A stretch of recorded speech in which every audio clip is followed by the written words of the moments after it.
Good YouTube, Quinn Wade coming to y'all with that instant basketball analysis on Analysis Playground on YouTube, exclusively on there. Fava, and we gonna talk about how the Los Angeles Clippers beat the Sacramento Kings 115 to 111. The Kings go to 12-41 and 9-18 at home. The Clippers go to 24-27 and 11-16 on the road.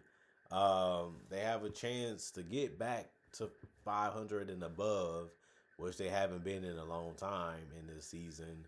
But they had lost their last one, and now they're trying to get back on another win streak.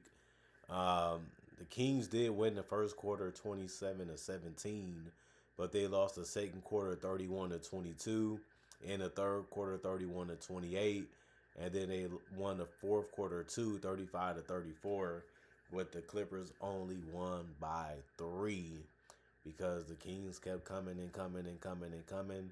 Nick Clifford hitting threes and mid ranges and stuff like that.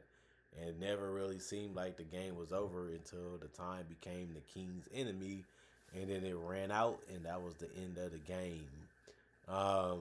Every single starter for the Clippers scored in double figures in points in this game.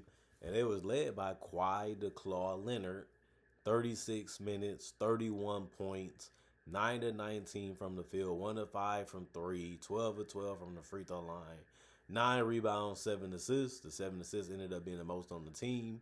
He had to do that because they know they got to slow down and stop Kawhi Leonard as much as they can. But since he has shooters, cutters, and stuff like that, you just have to find them at the right time, or when the defense get caught sleeping, or when they give you too much attention. You got to make the right pass at the right time, and it can hurt them, and it allows them to get easy buckets. And other than that, he was taking some tough twos and some long twos, and he was still making them anyway. And the only thing he had a lot of trouble with was going to the three-point line and knocking those down. Other than that, he got to the free throw line basically at will, and it worked all night long. 2 steals, 1 personal foul, and plus 19 and plus minus. John Collins, 34 minutes, 22 points, 8 of 12 from the field, 1 of 1 from 3, 5 of 5 from the free throw line, 7 rebounds, 1 assist, 1 turnover, 2 blocks, 5 personal fouls, 2 offensive rebounds, no in the 0 and plus minus. He did a good job of attacking throughout the entire game and not really settling too much in this game too offensively, and that usually helps you be efficient, which he was in this one. Derrick Jones Jr. had some tough finishes, but he finished with 13 points in 27 minutes and went 5 of 7 from the field, 1 of 2 from 3, and 2 of 3 from the free throw line, while also having 3 rebounds, no assists, 1 turnover, 2 steals, 3 personal fouls. It was a plus 21 and plus minus. And then Brook Lopez played 36 minutes. He went 2 or 3 from the three-point line. He also scored some shots near the basket and finished with those 15 points by also going 3 or 4 from the free throw line. He did help on the boards and had 9 of them. He also had 2 assists, 1 turnover, 1 steal, and 3 blocks. And the 3 blocks was the most on the team. 1 offensive rebound, 2 personal fouls, and a plus 12 and plus minus. Chris Dunn, 33 minutes, 15 points, 4 of 7 from the field, 2 of 4 from 3, 5 of 7 from the free throw line, 1 rebound, 5 assists, 2 turnovers, 2 personal fouls. He finished as a plus 21 and plus minus. If he scores double figures and help out other ways like he did with the passing, then you're happy with his night, because Chris Dunn don't always give you double figures in points, and he also doesn't do too much for you besides play good defense. But he was able to do a lot more in this one. They're going to need him to continue to do that if they're going to make the play-in or the playoffs.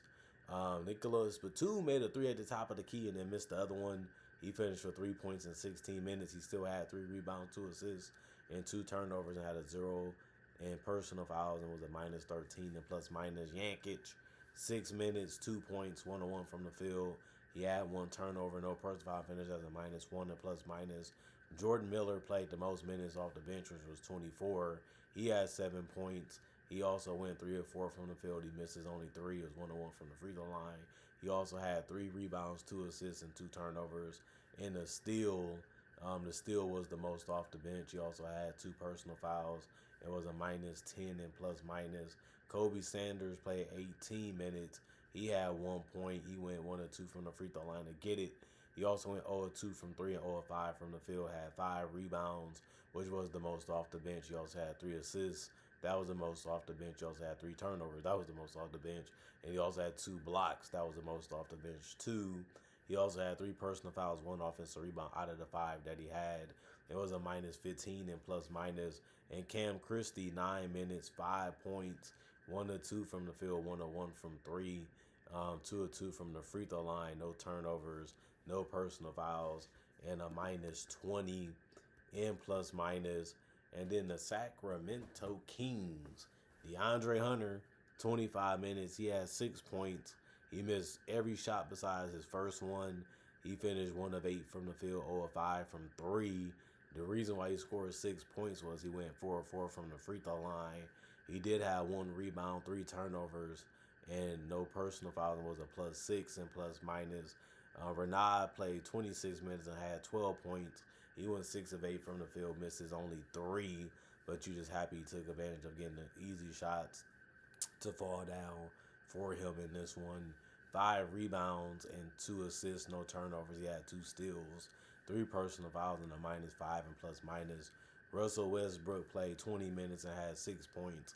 He went 2 of 8 from the field. He went 0 of 4 from 3, 2 of 3 from the free throw line, 3 rebounds, 5 assists.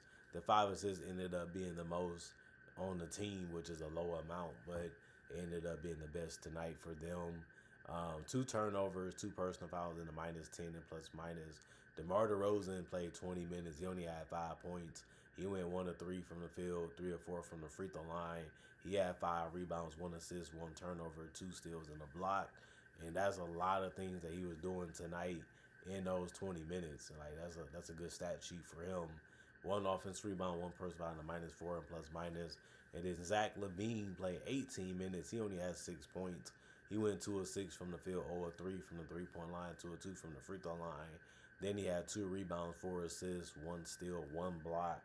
1 personal foul was a -9 and plus minus.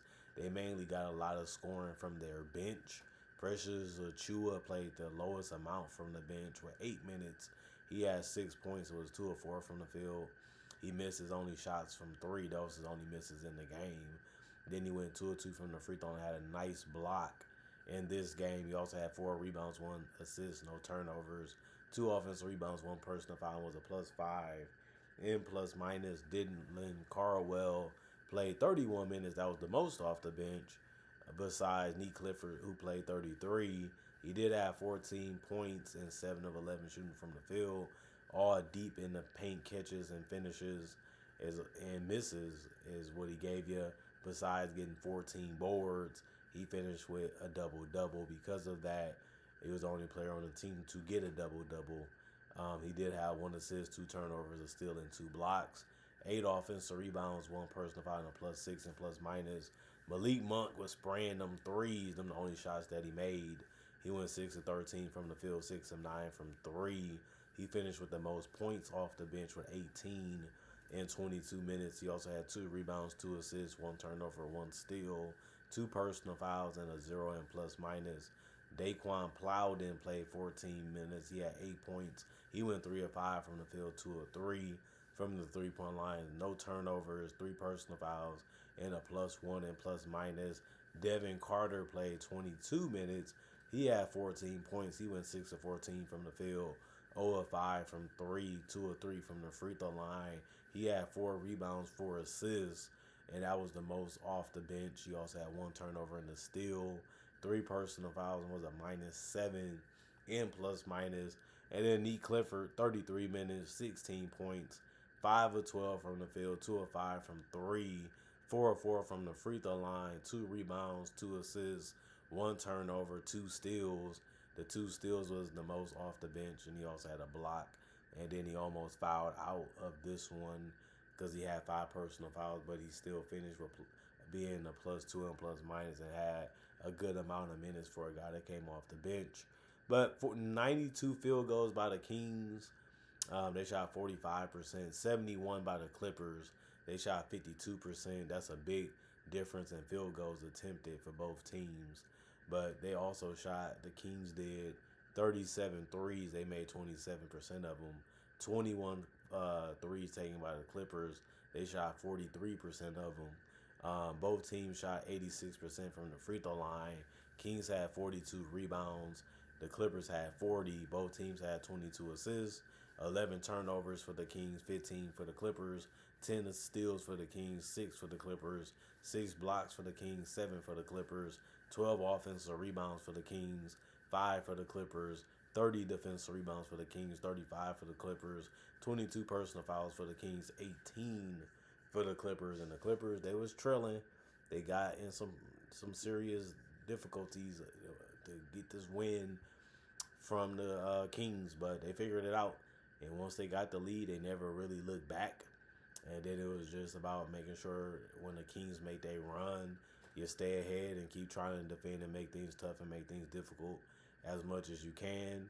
And they did. And I feel like they had let some guys like Nick Clifford off the hook a little bit, but he did have to force it up a little bit sometimes. He just did a good job of making them anyway. And at the end of the day, the Clippers got another win. We'll see if they get above 500 in the next couple weeks and see if they can stay that way like they've been since, the 6-21 start. No James Harden, so things do get tougher. Things do get more difficult, but they ended up getting the win, so they got to look at it that. We got to do whatever it takes to get them, just like every other team. The problem is they want to win and I want to win, so who wants it more? Who plays the best is who's going to get it. Kings played worse than the Clippers tonight, but both teams are trying to get that win in their next game anyway. We'll see if they're able to do it in the next couple games too. Comment, like, subscribe, share, hit that notification bell to get the analysis when it first come out. Y'all stay blessed up. Y'all stay good. Peace. And I'll see y'all later today, hopefully with more analysis.